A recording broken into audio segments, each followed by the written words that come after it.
Hello everyone, Himanshu this side. Welcome back again. So आज हम अपनी लेक्चर सीरीज के साथ वापस आए हैं एंड बीच में थोड़ा गैप हो गया था। Sorry for that due to some work. And now we will continue our lecture series and I have decided कि हम सबसे पहले रे ऑप्टिक्स भी कवर करते रहते हैं क्योंकि आपके बोर्ड एग्जाम्स करीब हैं। और इलेक्ट्रोस्टैटिक हमने ऑलरेडी अपलोड किया है, आप वहाँ से प्लेलिस्ट से इलेक्ट्रोस्टैटिक्स देखते रहिए। एंड फिर साथ साथ हम electrostatic potential and first book भी कवर करते रहेंगे और यहाँ से सेकंड बुक कवर होती रहेगी। ठीक है, so right now this is the important topic for you and today we will discuss about ray optics. So optics as a whole काफ़ी इंटरेस्टिंग ब्रांच है फिजिक्स की। सो हम इंट्रोडक्शन देखिए, हम वीडियो में क्या क्या पढ़ने वाले हैं। सबसे पहले हम जानेंगे ऑप्टिक्स के बारे में। Next we will learn about laws of reflection.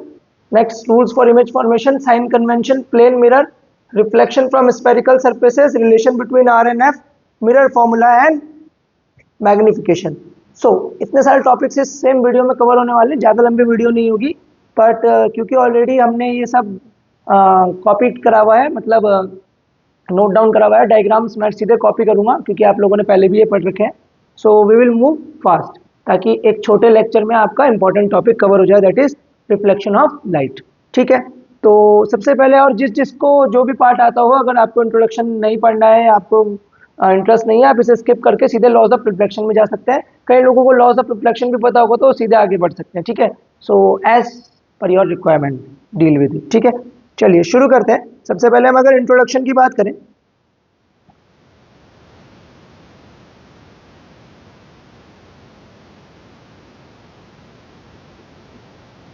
first of all we will deal with optics. So what is optics? See, optics is the branch of physics where we deal with light and its phenomena. ठीक है, so the branch of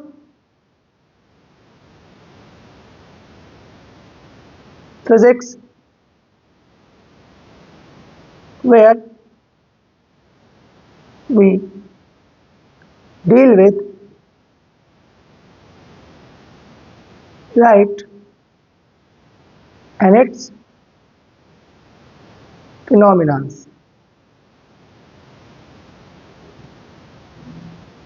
is called as optics. छोटी branch नहीं है, ये बहुत ही बड़ी branch है। देखिए इसमें कितना सब कुछ आ जाता है। Everything we see around us is due to optics. हमारी आंखें एक ऑप्टिकल इंस्ट्रूमेंट, बहुत ही खूबसूरत, बहुत ही इंपॉर्टेंट। ठीक है, और मतलब ऐसा बोल सकते हैं कि आप द मोस्ट ब्यूटीफुल क्रिएशन या आर्किटेक्ट या फिर engineering of this world is the human eye, है ना। ठीक है, and the phenomenas we see such as scattering of light, dispersion of light, ठीक है, and reflection of light, refraction of light, ठीक हो गया, diffraction of light, interference of light, polarisation of light, ये सारे टॉपिक्स ऑप्टिक्स के अंदर covered है। ठीक है, और ऑप्टिक्स को खोजने में और इसको डेवलप करने में काफ़ी साइंटिस्टों का रोल रहा है, जिसमें Newton is one of them.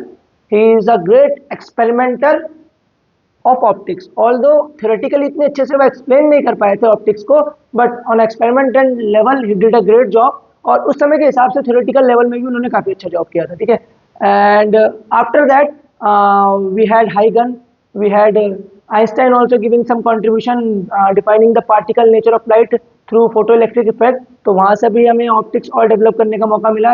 Then we knew that light has both natures, particle as well as wave।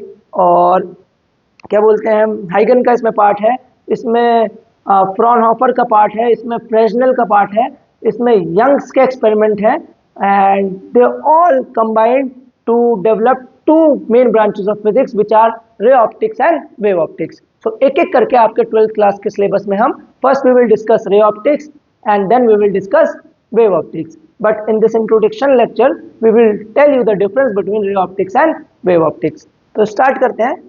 सबसे पहले बात करते हैं हम लाइट की। लाइट के बारे में तो पता होना चाहिए ना, जब लाइट और उसके फिनोमिना पढ़ रहे हैं। तो बताइए लाइट क्या होगा, या फिर सोचिए लाइट क्या होती है। काफ़ी इजी जवाब है। अभी आपने रिसेंट में चैप्टर नंबर 8 इलेक्ट्रोमैग्नेटिक वेव में पढ़ा होगा कि light is an electromagnetic wave. अगर इसका क्वांटा की बात करें, पार्टिकल की बात करें, that is photon. Light is a electromagnetic wave made up of photons. और जिस लाइट की मैं बात कर रहा हूँ, ये ईएम वेव का वो स्पेशल स्पेक्ट्रम है जो कि वेवलेंथ रेंज में लाई करता है 400 टू 700 नैनोमीटर। और आप सबको पता है कि all electromagnetic waves are transverse in nature, and transverse nature का मतलब क्या होता है, that wave propagation is perpendicular to the vibrations of electric and magnetic field, that nature is called as transverse nature. ठीक है, so light is N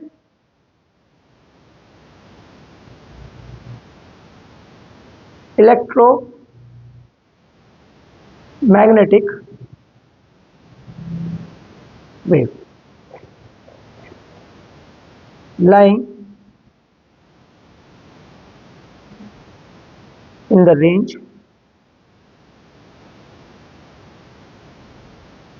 400 nanometer to 700 nanometer. Its quanta is photon. It travels in vacuum with very high speed. कितनी होती है speed? Very very high. Very very high का मतलब 3 into 10 to the power 8 metre per second, या ऐसा भी कह सकते हैं 3 लाख किलोमीटर पर सेकेंड। ठीक हो गया। It is transverse in nature. Okay, ठीक हो गया। तो this was all about light. Now we will talk about what is a ray. And light mostly travels, see, light mostly travels in a straight line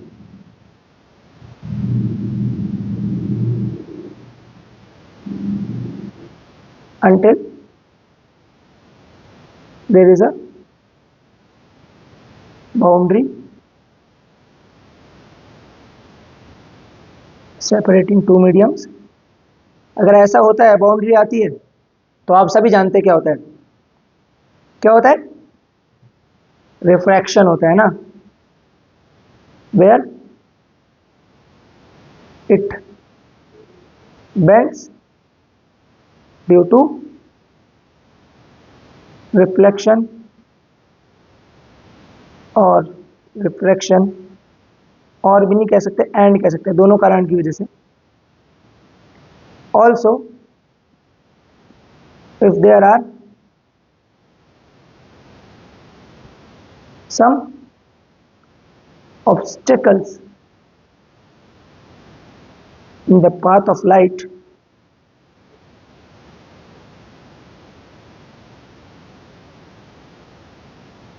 comparable to the wavelength, to its wavelength,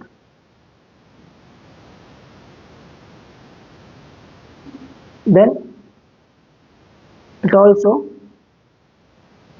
bends around the corners। तो ऐसे scenario में light obstacle के corners के around भी bend करती है, which you will learn in next chapter, that is wave optics. इस phenomena को ही क्या कहा जाता है, डिफ्रैक्शन ऑफ लाइट। ठीक है, diffraction, interference, these are wave phenomena, जिसे हम नेक्स्ट चैप्टर में एक्सप्लोर करेंगे और अच्छे से पढ़ेंगे, और काफी अच्छे अच्छे एक्सपेरिमेंट्स भी इसके ऊपर बेस्ड है, जैसे Young's double slit experiment. Now moving forward, तो when will light show ray in nature. ठीक है, तो व्हाट इज रे बेसिकली, है ना।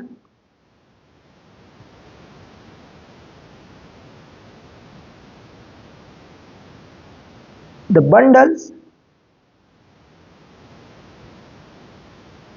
of photons traveling between 2 points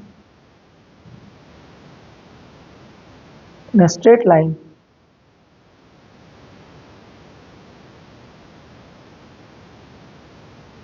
in the same medium क्योंकि मीडियम चेंज होगा तो स्ट्रेट लाइन तो होगी नहीं, तब तो बेंडिंग होगी। इट्स कॉल्ड एज, है ना। जैसे अभी मैं पर्दा खोल दूंगा, यहाँ से सन की एक रे आएगी, और रे का अगर मैं बहुत सारा कलेक्शन कर दूं, combination of rays that makes a beam, है ना। तो what is beam? Combination of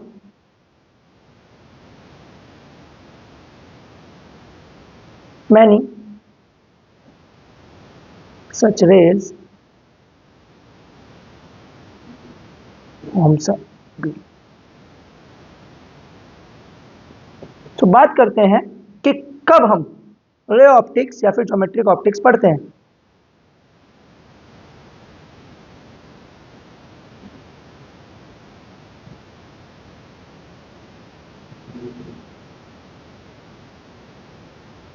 this branch of optics comes into picture when the size of obstacle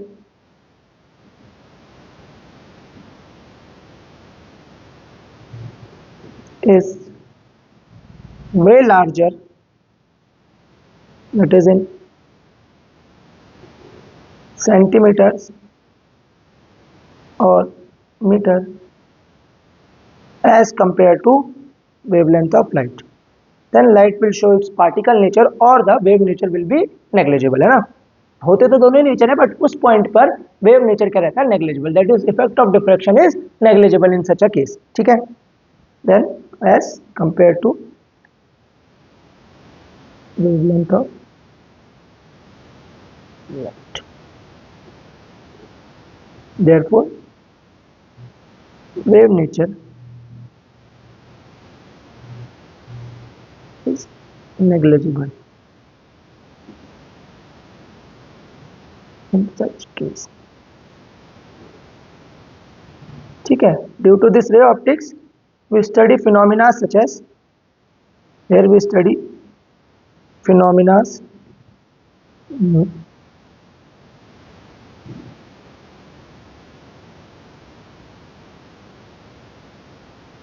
such as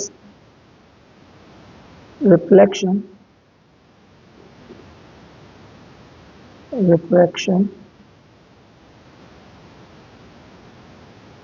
scattering and dispersion। And at last इस chapter में हम पढ़ने वाले हैं optical instruments such as starting from human eye and then we move on to simple microscope, compound microscope, telescope, जो कि दो types के होते हैं। एक होता है आपका रिफ्लेक्टिंग टाइप टेलीस्कोप और एक होता है refracting type telescope. Reflecting type telescope contain करता है lenses, reflecting type telescope contain करता है mirrors as the name suggest. और जो आपका रिफ्लेक्टिंग टाइप टेलीस्कोप है, ये भी दो तरीके के होते हैं, एक होता है न्यूटोनियन और एक होता है कैज़ेगेरियन। तो दोनों को हम डिस्कस करेंगे, जिनका डायग्राम अक्सर आपके क्वेश्चन में पूछा जाता है, बोर्ड में पूछा जाता है, ठीक है। So quickly on that note let's begin with first topic, that is reflection of light. So hope आपको इंट्रोडक्शन समझ में आया है, और जिन लोगों को इंट्रोडक्शन की जरूरत नहीं थी वो इस पार्ट को स्किप भी कर सकते हैं, बट चैप्टर की अंडरस्टैंडिंग बनाने के लिए, फ्लो बनाने के लिए इंट्रोडक्शन बहुत जरूरी था। Now let's start with reflection of light. No, आप सभी को पता है कि रिफ्लेक्शन ऑफ लाइट क्या है, क्लास 9th में आप लोगों ने पढ़ा है, और डे टू डे लाइफ में आप रोज रिफ्लेक्शन ऑफ लाइट से डील करते हैं। कैसे? क्योंकि डे टू डे लाइफ में आप उठते शीशा देखते हैं, और शीशा जब देखते हैं आप, तो आपके चेहरे पर बल्ब से आती हुई लाइट टकराती है, वो आपके चेहरे से टकराने के बाद मिरर पर पड़ती है, and after striking the mirror it reflects back और bounce back and strikes your eyes. उसकी वजह से आपकी आईज उसकी एक इमेज बनाती है, and therefore you are able to see yourself in the mirror in the morning और any time of the day. तो रिफ्लेक्शन ऑफ लाइट तो सुबह सुबह ही स्टार्ट हो जाता है आपका, है ना। तो the phenomena of bouncing back of light into the same medium after striking a polish surface या फिर कोई भी medium surface, that is called as reflection of light, ठीक है। Clear? It helps us to see our image, है ना, और भी चीजों में हेल्प करता है, इवन कार चलाते हुए, ठीक। सो मैं इसे सीधे कॉपी करता हूँ, यहाँ पर हमारा टाइम बचेगा।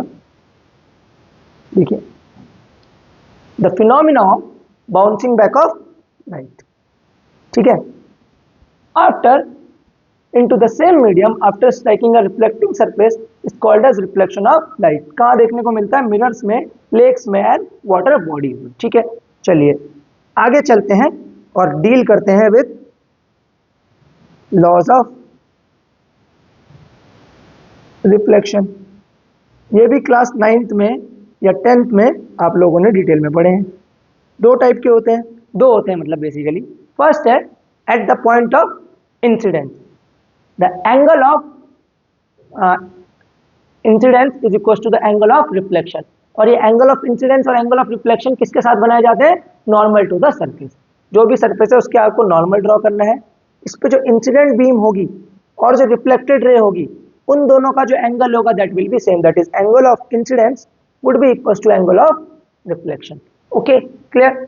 एंड सेकेंड लॉ क्या कहता है कि जिस प्लेन में ये इंसिडेंट रे, रिफ्रैक्टेड रे और नॉर्मल होगी वो सेम होगा, या फिर ऐसा कह सकते हैं कि all the three rays, the incident, the normal and the reflected, all lie in the same plane, ठीक है, क्लियर। ये भी आप लोगों ने डिटेल में पढ़े हुए हैं।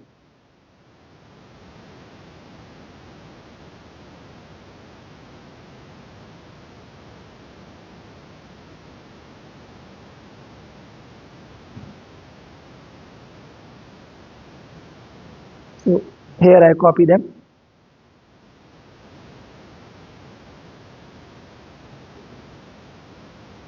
देखिए फर्स्ट लॉ क्या कह रहा है? At the point of incidence. अच्छा, अगर आपको ये विजिबल ना हो तो मैं इसका स्टाइल चेंज कर देता हूँ।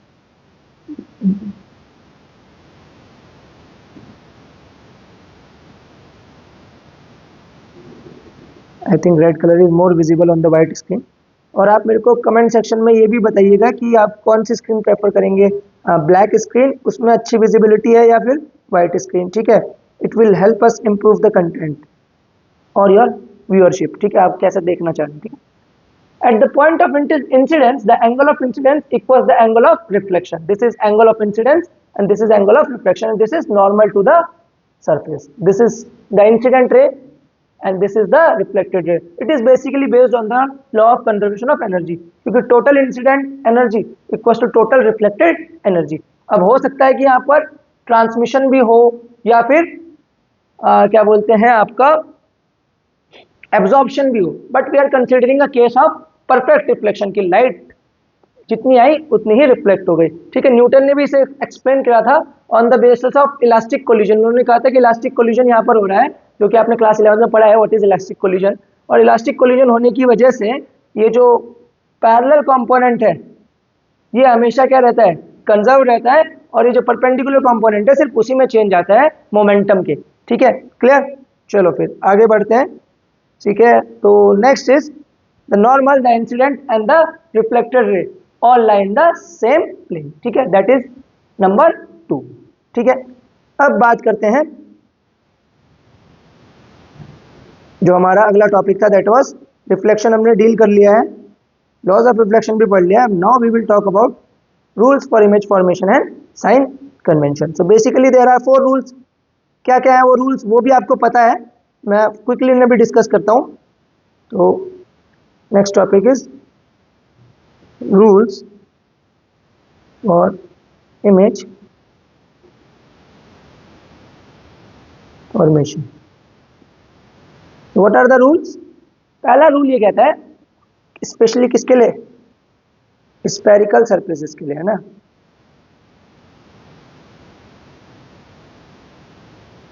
तो पहला रूल ये कहता है दैट अगर कोई भी रे स्फेरिकल सरफेस के पैरेलल है तो वो टकराने के बाद जिस पॉइंट से पास होगी that will be the focus. अच्छा, अब आपको टर्मिनोलॉजीज भी बतानी पड़ेंगी इसकी, चलो इसके बाद मैं टर्मिनोलॉजीज भी डिस्कस करता हूँ। So a ray parallel to the principal axis after striking the mirror passes from the focus in case of concave mirror, or appear to be diverging from the focus in case of convex mirror। अब इसका क्या मतलब है ये आपको धीरे धीरे समझ में आ जाएगा कि कॉन्केव मिरर में मैं एक्चुअली क्यों कह रहा हूँ कन्वर्ज हो रही है और कॉन्वेक्स मिरर में ऐसा क्यों कह रहा हूँ कि अपीयर टू डाइवर्ज हो रही है, बिकॉज उसके पीछे रीजन है वो हम आपको आगे बढ़ेंगे।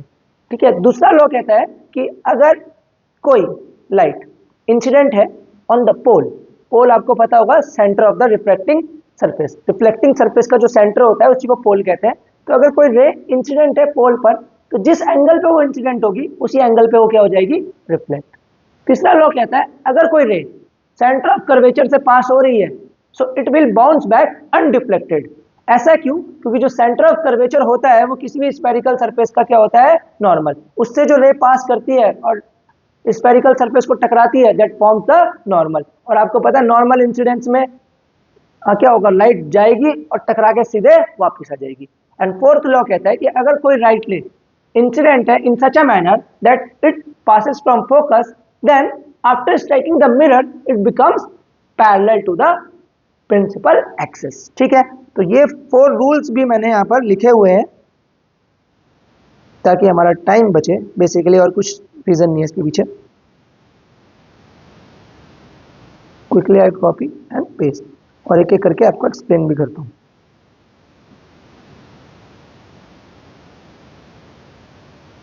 सी फर्स्ट रूल कि any ray parallel to the principal axis, suppose a concave reflecting surface है। ठीक है,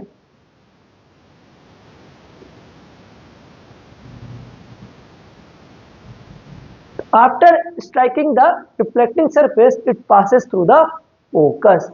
तो ये जो पॉइंट है जहां से पास होगी इसको कहते हैं फोकस ऑफ द मिरर। और अगर ये सेम टाइम पे कॉन्वेक्स सरफेस होती तो यहाँ से डाइवर्ज हो जाती, और अगर हम पीछे से एक्सटेंड करते तो it would have appear to coming from focus. तो उस केस में अपीयर होता है, और कॉन्केव मिरर के केस में एक्चुअली क्या हो रही होती है, ये कन्वर्ज हो रही होती है। ठीक है, एक ही डायग्राम 2 बार बन गए। सेकंड, अच्छा नहीं 2 बार नहीं है, सेकंड वाला है कि अगर कोई रे इंसिडेंट है और कहां से पास हो रही है, फोकस से, तो after striking the concave surface it will become parallel to the principal axis.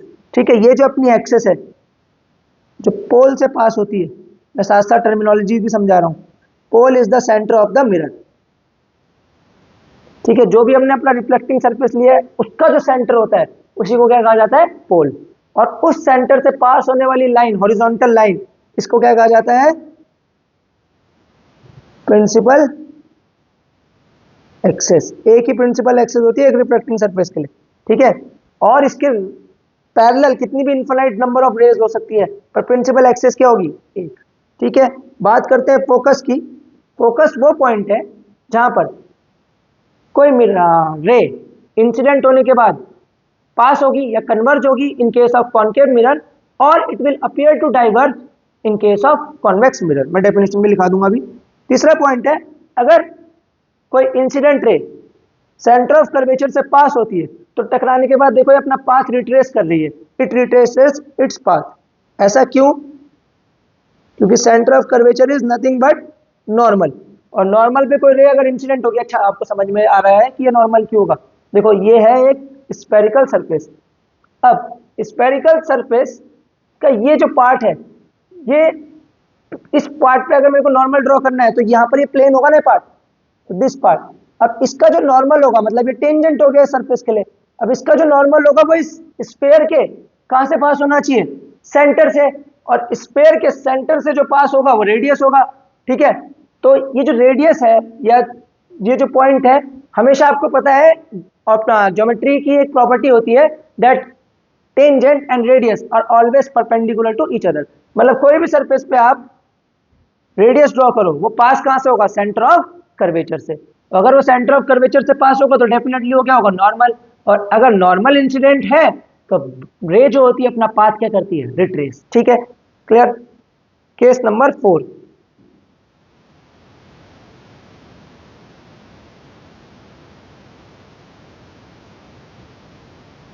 अगर कोई रे पोल पर इंसिडेंट है तो टकराने के बाद उस सेम एंगल से बाहर निकल जाएगी। That is angle of incidence equals to angle of reflection if the ray is incident on the pole. ठीक है, अब ऐसा क्यों? क्योंकि प्रिंसिपल एक्सेस भी तो एक क्या बोलते हैं नॉर्मल ही है। देखो ये प्रिंसिपल एक्सेस है पी और ये पोल है पी। अब यहाँ पर जो एक्सेस पास हो रही है ये भी तो सेंटर से ही पास होगी। अब अगर सेंटर से पास होगी तो दिस इज नॉर्मल, और नॉर्मल पे एंगल ऑफ इंसिडेंस किसके बराबर होता है? Angle of reflection. So these are majorly the 4 rules for image formation. अब टर्मिनोलॉजीज भी कुछ कुछ समझा देता हूं, जैसे focus. What is focus? The point on the principal axis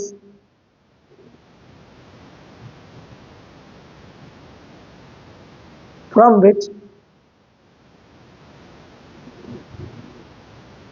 an incident ray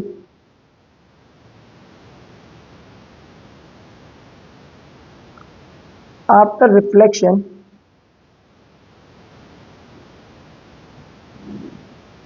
passes in case of concave mirror or appear to pass in case of convex mirror is called as focus। ठीक है, इसी को क्या कहा जाता है उस mirror का? फोकस। तात्पर्य क्या है या फिर लॉजिक क्या है समझा देते हैं। ये कोई पैरेलल रे थी, टकराई कॉनकेव रिफ्लेक्टिंग सरफेस से, और टकराने के बाद कहाँ से पास हो गई? फोकस से। This point is called as focus. ये हो गया आपका concave surface, concave mirror.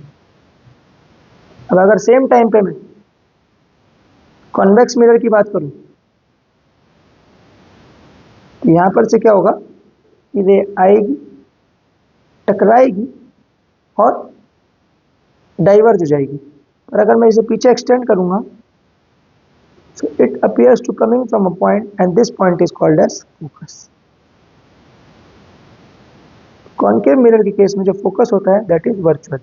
This is virtual focus. Therefore focal length जो आती है that is distance from pole to focus. Pole to focus की जो डिस्टेंस है इसी को क्या कहते हैं? Focal length. और जो फोकल लेंथ होने वाली है इस केस में दैट विल बी पॉजिटिव, और इस केस में जो फोकल लेंथ आने वाली है दैट विल बी नेगेटिव। ये भी हम डिस्कस करेंगे in sign convention. So moving forward, hope आपको ये चारों केसेस समझ में आए हो, फोकस के बारे में समझ में आया हो, फोकल लेंथ के बारे में समझ में आया हो। एक और टर्मिनोलॉजी में आपको समझा देता हूं, रेडियस ऑफ कर्वेचर या सेंटर ऑफ कर्वेचर समझा देता हूं, तो रेडियस ऑफ कर्वेचर तो समझ में आ ही जाए। तो ये कह रहे हैं सेंटर ऑफ कर्वेचर। कौन सा कर्वेचर? वो कर्वेचर जिसका एक टुकड़ा आपका स्फेरिकल मिरर है, या फिर वो स्फीयर जिसका एक पार्ट आपका स्फेरिकल मिरर है, उसका centre is called as centre of curvature. क्या बोला? The centre of the sphere of which the spherical mirror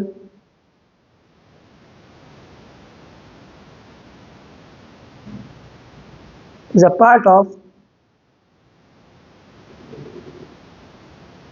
is called as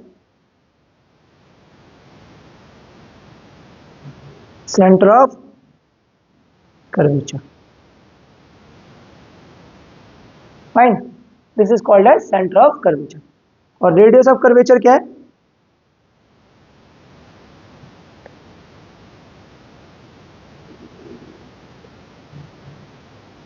this is the distance between centre of curvature and pole. ठीक, okay done. So terminologies I think सारी clear है। Radius of curvature मैंने बता दिया, centre of curvature आपको बता दिया। Now we will focus on the sign convention. अब साइन कन्वेंशन बड़े इंपॉर्टेंट है समझने के लिए। क्यों समझने के लिए इंपॉर्टेंट है कि रिफ्लेक्शन से आएंगे तो आपको क्वेश्चन ही, और उन क्वेश्चन को अगर आपको सॉल्व करना है तो you must know the sign. अगर आपको साइन की गड़बड़ हुई तो आंसर वेरी कर जाएगा। ठीक है, इन साइन से हमें समझ में आता है कि इमेज वर्चुअल है, रियल है और इन्वर्टेड है। ठीक है, उसके लिए मैग्निफिकेशन भी लगता है। First of all we need the sign convention. अब साइन कन्वेंशन बड़ा सिंपल है। ये क्या कहता है कि सारे डिस्टेंसेस मेजर होंगे फ्रॉम द पोल। तो सबसे पहले आपको रेफरेंस सेट करना है कि आपको कहाँ से डिस्टेंस मेजर करना है। तो डिस्टेंस जो मेजर होंगे वो पोल से मेजर होंगे। तो पोल को कंसिडर करना है आपको ओरिजिन। ठीक है, आफ्टर कंसिडरिंग द ओरिजिन या चूजिंग द रेफरेंस, आपको पता होना चाहिए कि किस डायरेक्शन को पॉजिटिव लेना है और किस डायरेक्शन को नेगेटिव। तो the second point is all the distances measured in the direction of incident ray are considered as positive and all the distances measured opposite to the direction of incident ray are considered as negative। क्या हुआ मतलब कि incident ray की direction में जितने भी distances नापने हैं पोल से, वो सारे क्या होंगे पॉजिटिव, और पोल से इंसिडेंट रे के अपोजिट डायरेक्शन में जितने भी डिस्टेंसेस नापोगे वो सारे क्या होंगे negative. And third point is जो आपके प्रिंसिपल एक्सेस है ना, इसके ऊपर जितनी भी हाइट्स हैं इन्हें जब आप मेजर करोगे दे विल बी पॉजिटिव, और इसके नीचे जितनी भी हाइट्स हैं दे विल बी नेगेटिव। तो ऐसा समझो this is your x axis and this is your y axis. तो पोल ओरिजिन हो गया एक्स और वाई का। अब एक्स वाई एक्स के ऊपर जितनी भी डिस्टेंसेस होंगी वो पॉजिटिव होंगी और नीचे वाली डिस्टेंसेस नेगेटिव, और इसके इधर वाली जितनी भी डिस्टेंसेस होंगी वो नेगेटिव होंगी, और पोल के राइट साइड वाली डिस्टेंसेस सारी पॉजिटिव। तो नोट कर लेते हैं साइन कन्वेंशन भी। समझ तो आपको आया ही होगा कुछ ना कुछ।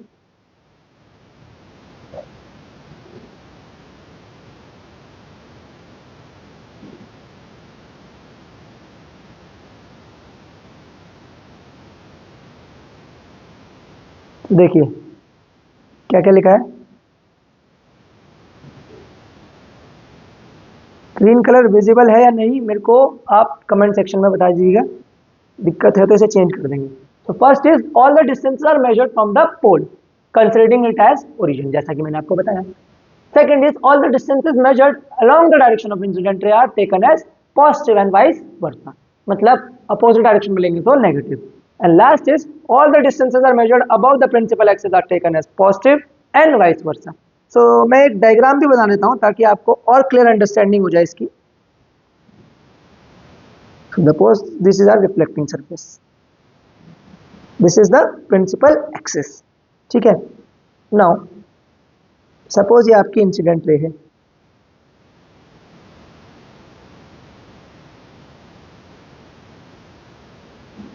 अब ये हो गया आपका पोल। अब इंसिडेंट रे की डायरेक्शन में पोल से जितने भी डिस्टेंसेस मेजर किए जाएंगे ये सारे क्या होंगे पॉजिटिव, और इंसिडेंट रे की अपोजिट डायरेक्शन में पोल से ये हो गई ना अपोजिट डायरेक्शन, जितने भी डिस्टेंसेस मेजर किए जाएंगे ये सारे क्या होंगे नेगेटिव। प्रिंसिपल एक्सिस से जितने भी डिस्टेंसेस ऊपर मेजर किए जाएंगे ये सारे क्या होंगे पॉजिटिव, और इससे जितने भी डिस्टेंसेस नीचे मेजर किए जाएंगे ये सब क्या होंगे नेगेटिव। तो यहाँ पर हाइट ऑफ इमेज आप ऑब्जेक्ट आप पॉजिटिव लेंगे, या फिर अगर नीचे रखिए तो हाइट ऑफ ऑब्जेक्ट आप नेगेटिव लेंगे। ठीक है, तो this is the sign convention. So hope आपको ये भी समझ में आया होगा, आप नोट कर लीजिएगा इसे भी। ठीक है, पीडीएफ में आपको अवेलेबल करवा दूंगा। देखिए जो व्हाट्सएप कम्युनिटी वाला वो होता है चैनल, उसमें तो पीडीएफ अपलोड नहीं हो पा रही है। So what we will do is we will try to make a group जहाँ पर हम आपको कंटेंट प्रोवाइड करा सके प्रॉपरली, है ना। तो आप नीचे कमेंट में मेंशन कर दीजिएगा कि do you want a group, और अगर आप लोग ग्रुप चाहते हैं तो हम उसे फॉर्म करेंगे और रेगुलर उसमें कंटेंट जो कि आपको पीडीएफ एंड नोट्स मिलते रहेंगे। ठीक है, थैंक यू, आगे बढ़े। नाउ मूविंग फॉरवर्ड, तो नेक्स्ट टॉपिक जो हमें कवर करना है that is cases for image formation.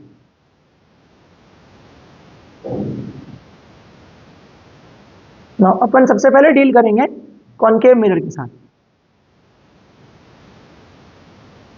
और कॉनकेव मिरर के बारे में कुछ मैं आपको बातें बता दूं जो आप पहले से ही जान लीजिए।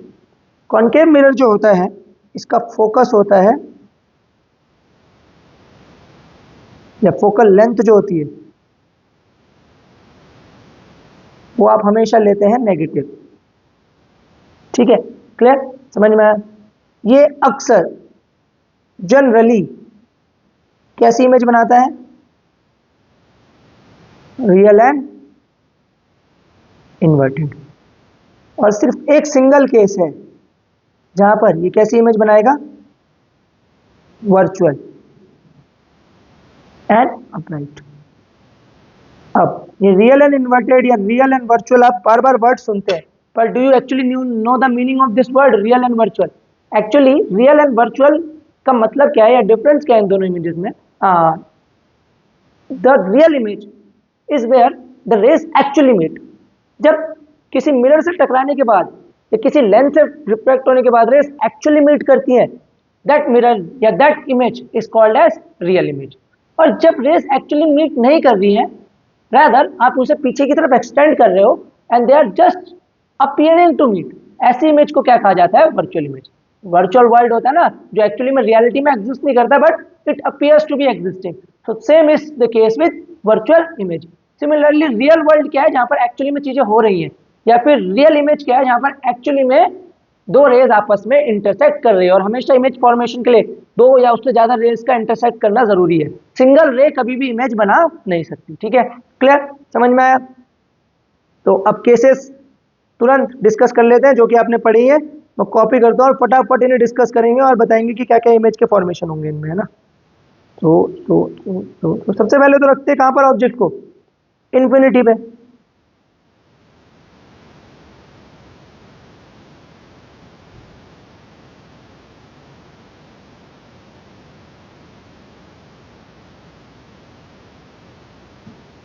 देखिए कारक का case one, object at infinity. आप सभी को पता है जब कॉनकेव मिरर के आगे ऑब्जेक्ट को इन्फिनिटी पे रखेंगे तो उसकी इमेज डेफिनेटली कहां पर बनेगी, फोकस पे बनेगी।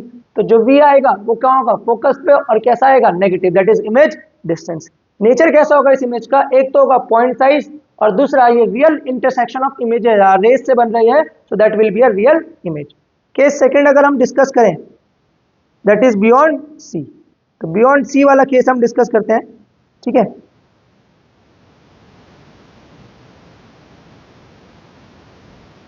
इनकी तो जरूरत हमें नहीं पड़ेगी तो इन्हें हम डिलीट कर देंगे।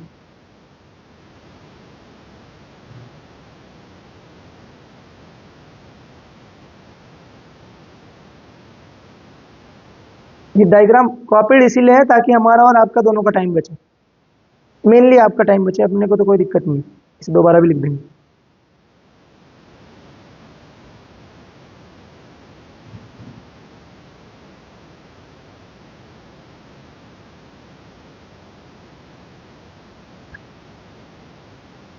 सी, तो ये हो गया आपका focus.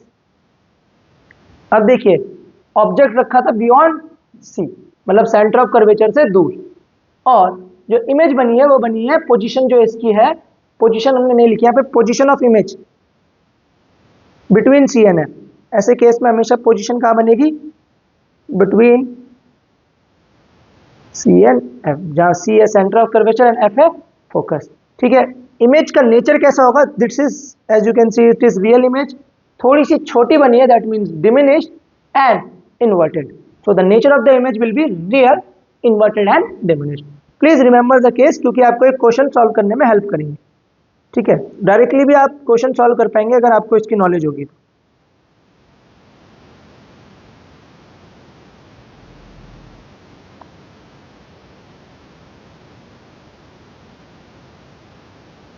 This is I think case 3 and 4. Now case 3, at exactly C. जब ऑब्जेक्ट को एट एग्जैक्टली सी रखा जाता है तो उसकी इमेज भी कहाँ बनती है, एट एग्जैक्टली सी। और ये जो इसकी क्या बोलते हैं नेचर होगा वो कैसा होगा, रियल होगा, इन्वर्टेड होगा एंड सेम साइज। देखो ऑब्जेक्ट और इमेज दोनों का साइज क्या रहा है, सेम। ठीक है, क्लियर, समझ में आया? और पोजीशन कहां पर होगी इसकी, at C. Case 4 between C and F. अब सी एंड एफ का अगर आप केस देखो, ठीक है,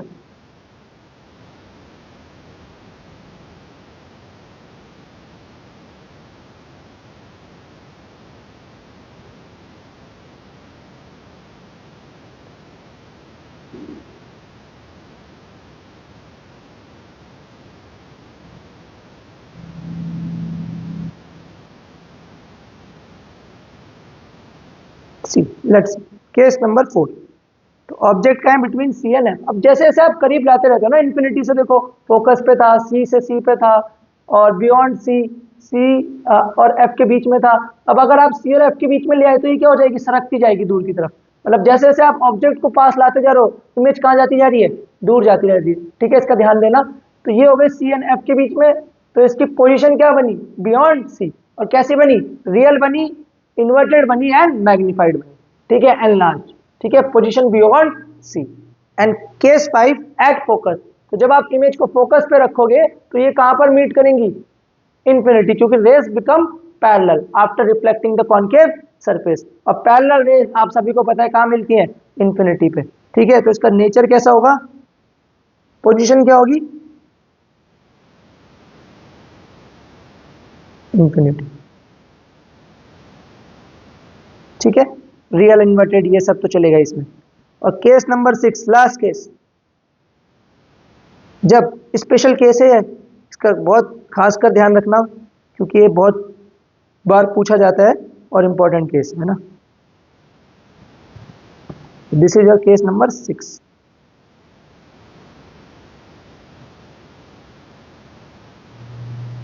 जब कहाँ रखी है object, between F and P, this is your pole.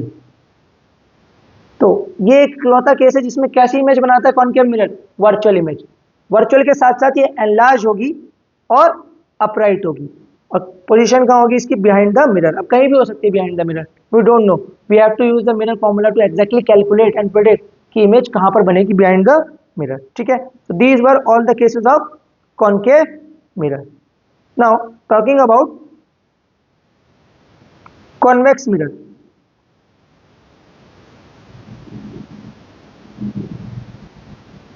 Convex mirror के बारे में भी आपको कुछ बता देते हैं। Convex mirror is diverging in nature, क्योंकि इससे टकराने के बाद रेस डाइवर्ज हो जाती है। ठीक है, दैट्स वाई इसका फोकस या फोकल लेंथ कैसी आती है, पॉजिटिव। ठीक हो गया, क्लियर। इसके पास सिर्फ 2 ही केस हैं और दोनों को हम फटाफट डिस्कस कर लेते हैं ताकि हम आगे बढ़ सकें, या फिर ये वीडियो हम यहीं पे ख़त्म करेंगे क्योंकि ये लंबी हो चुकी है। ठीक है, तो कॉन्वेक्स मिरर के 2 केसेस।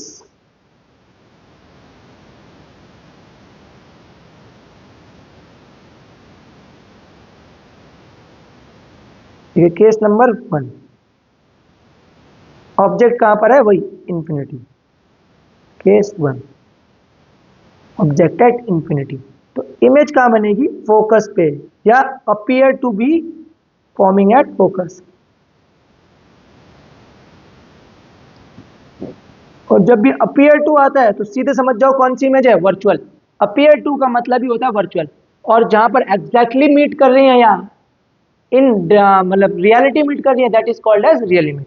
तो कैसी बनेगी ये, ऑब्जेक्ट डिस्टेंस पॉजिटिव आएगा, क्यों, क्योंकि पोल से डिस्टेंसेस नाप रहे हैं और in the direction of incident रे नाप रहे हैं, तो इसलिए कैसा आया, पॉजिटिव। नेचर कैसा होगा इसका, point size, virtual and upright. And this is case number 2 जो कि यहाँ पर आधा कट चुका है, उसे भी लिखते हैं।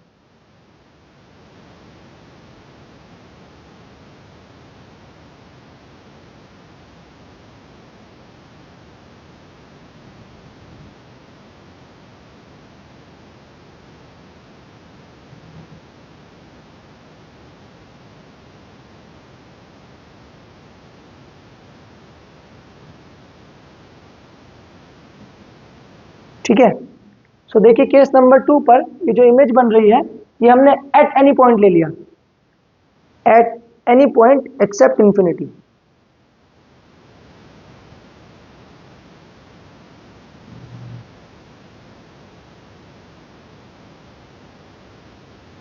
ठीक है, at any point accept infinity लिया है। तो क्या हो रहा है केस, केस ये हो रहा है कि ये जो आपकी इमेज है ये वर्चुअल पहले भी बन रही थी, अभी भी बन रही है, अपराइट पहले भी थी, अभी भी थी, डिमिनिश पहले भी थी, अभी भी थी, बस इसका थोड़ा सा साइज बढ़ जाता है। पहले पॉइंट साइज आ रही थी, अब अपराइट, वर्चुअल एंड डिमिनिश आ रही है, और बी तो पॉजिटिव रहेगा ही रहेगा। That is the speciality of convex mirror. ठीक है, तो हमने यहाँ पर इमेज फॉर्मेशन भी कंप्लीट करा।